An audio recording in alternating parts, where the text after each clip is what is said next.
Okay, now on to your new album. I hear you have a new album called Yeah. Count on Rugby. Yes, yes. This is unique in a whole lot of in a lot of different ways. Number one, this is the first thing that we've actually done together, the entire band, which is us. Graham has written every one of the music to every song. I've written all the lyrics for it. Darren again has produced it. Zoran is actually doing all the camera and stuff for it. But the whole band, this is basically us. This is exactly what we sound like. Every single note, every single idea is entirely the band. This is us. This is what we have all been looking for, I guess, for a lot of our careers. And we found and we put it together, and it works.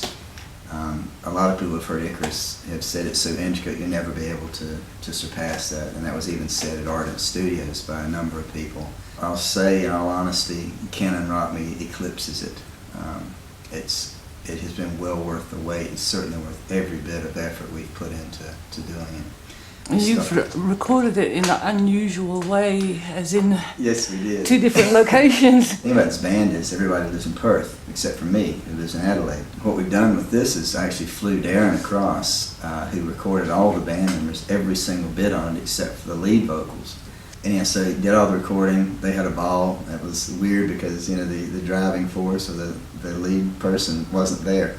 So they did all that. Darren brought it home, mixed it down. I did lead vocals on top of the magic everybody else had created. So it's a bit of an unusual thing to do, but here again with technology we can do that, and it saved us massive expenses that way. And this is our first one together. And if this is where we're starting at, so to speak, watch out. So what direction are you taking this time in terms of the music, and what was the inspiration behind the songs on this album? Well, as I mentioned earlier, I tend to write about what's happening to me in my life at the time.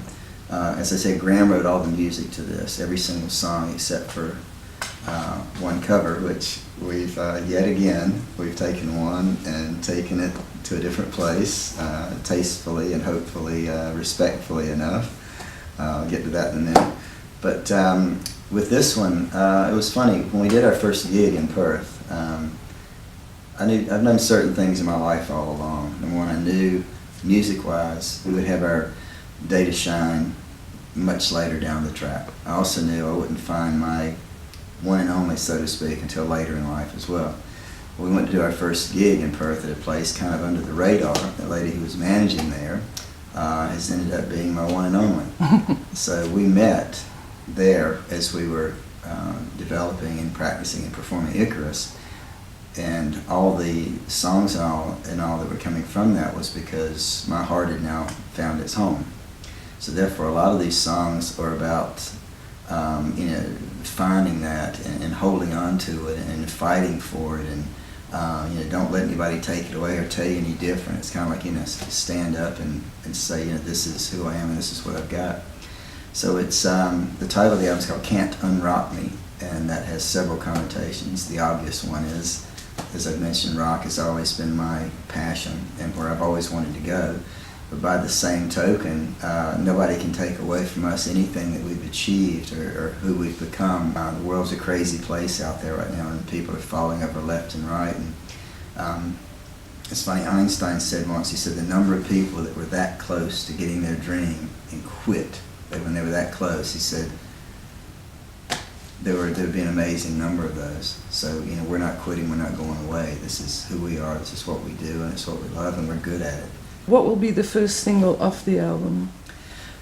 First one, we've already got that laid out for the next 12 to 18 months. Originally, when we did the album, there was only 7 tracks on it. That was too much for an EP, and by industry definitions, it wasn't enough for an album.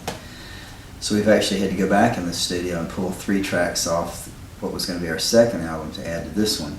So we've got 10 on there now. Now, out of those, there were probably 8 that could be released as singles. These are all strong enough to stand on their own to be a single. So we've got a schedule about every 6 to 8 weeks there'll be a new single released, and some of those will have videos with them, and some of them will just be songs themselves. But the first one off the rank is called Roll with the Punches, and that as well has a number of different connotations, most of which are pretty obvious. But Of all the tracks we've got, just the intro to that one, it's like a punch in the face type thing. The minute you hear it come on the radio, it's just like, you know, you just know that this edgy, you know, strong, melodic, punchy, massive sound just like pops you right in the face, and this is, you know, get ready for what comes, because it's kind of setting the stage.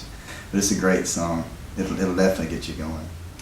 I believe there's a story behind Just to Believe. Yeah, one of the tracks on the album, it started out unintentionally, but as I said, Graham writes stuff so well that you know exactly what the subject needs to be for it. I don't know if it was purposely, I kind of doubt it, but must have been something going on in his head, but he wrote one that's definitely a follow-up to Rick Springfield's song, Jesse's Girl.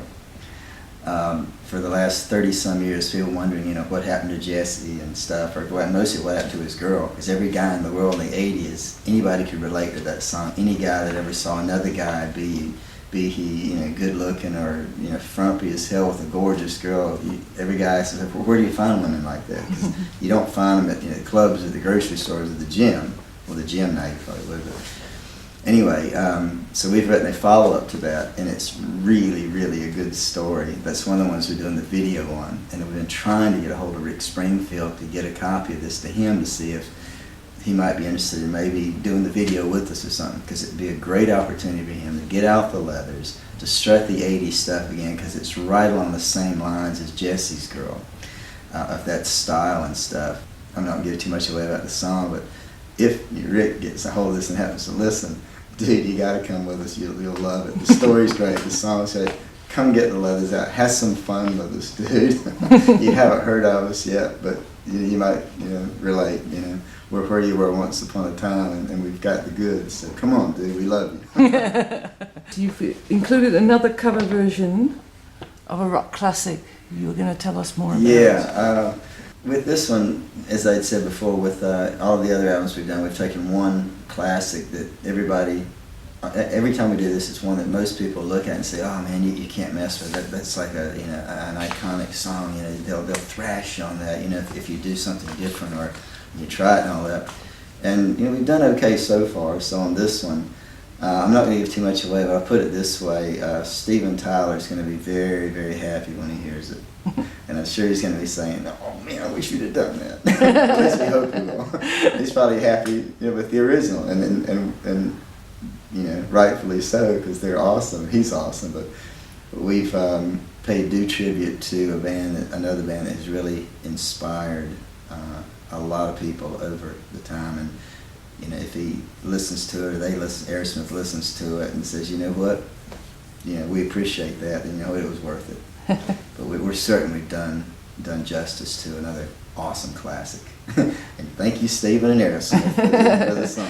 What do you think Can't Unrock Me will be remembered for by the fans, the listeners, the reviewers? What does this album mean to you and the guys in the band?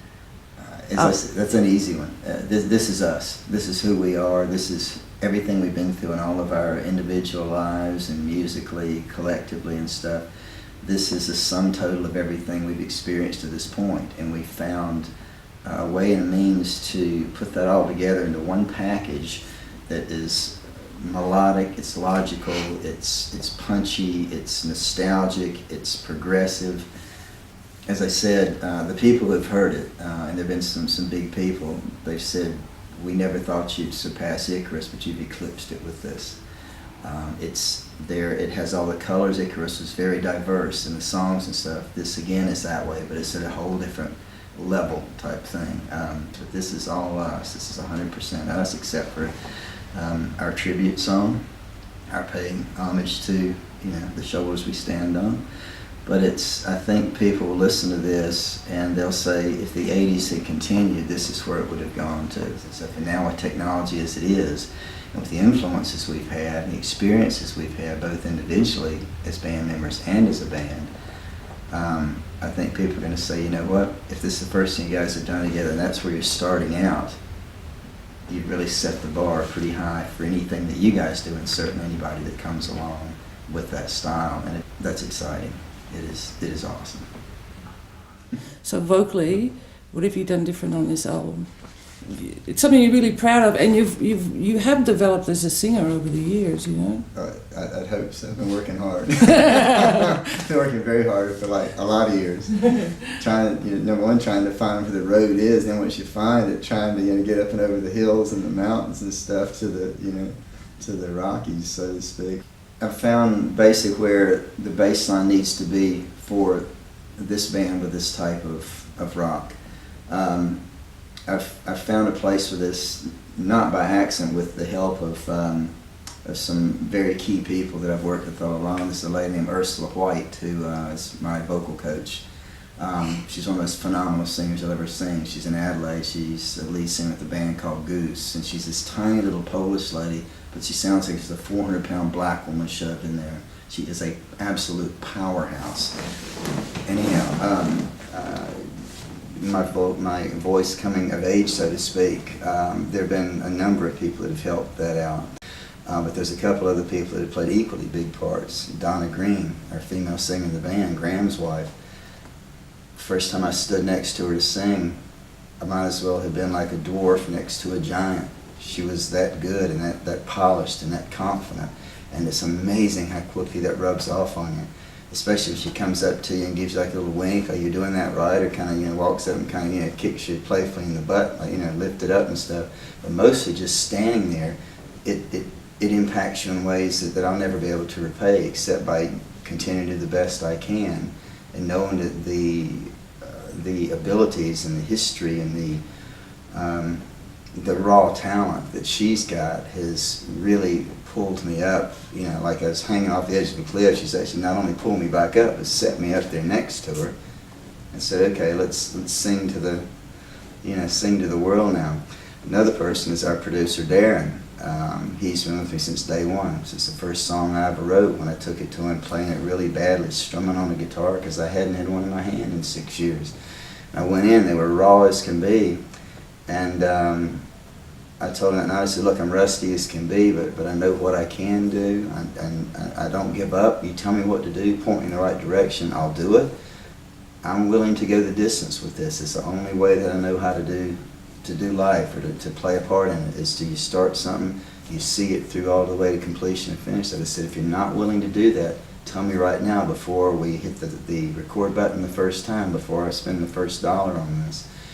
And I got to say that he has been with me every step of the way for the last 10 years since I first came back in, as green as could be and as rusty as an old fence. But him and Donna and Ursula are the ones that I'll have to give almost total credit to, as far as inspiring me and equipping me and preparing me and pushing me and encouraging me with the potential, because they're all phenomenal singers.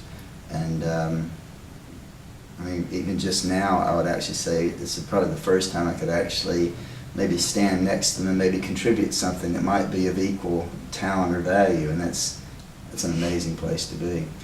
But I've had 3 amazing coaches who have believed in me, and I'll never be able to repay that to them specifically, but if I can pay it back to the world and the next person coming along, I guess that's the other part of what the journey's about. Man, we just want to play. We want to tour some, play some, do supports, whatever it is. As long as it's an audience, we're happy. It's not about sex, drugs, and rock and roll. It was never about the drugs for any of us. The sex thing, we all got, partners or whatever, so that's, we're all, found our one and only, so to speak. And then it is about the rock and roll and taking it to the people. How many things out there in the world can you see or hear or do that just make you feel good, that you forget all the fear and the uncertainty and the craziness of the world? You get back to that, which is basically what rock is. It's the backbeat of a heartbeat. And somebody's got to get out there and remind people. And we'd love to be one of those groups to do that, because that's what makes us tick. And when all our hearts are beating in the right place, which you'll hear on the new album. So, we want to go the distance.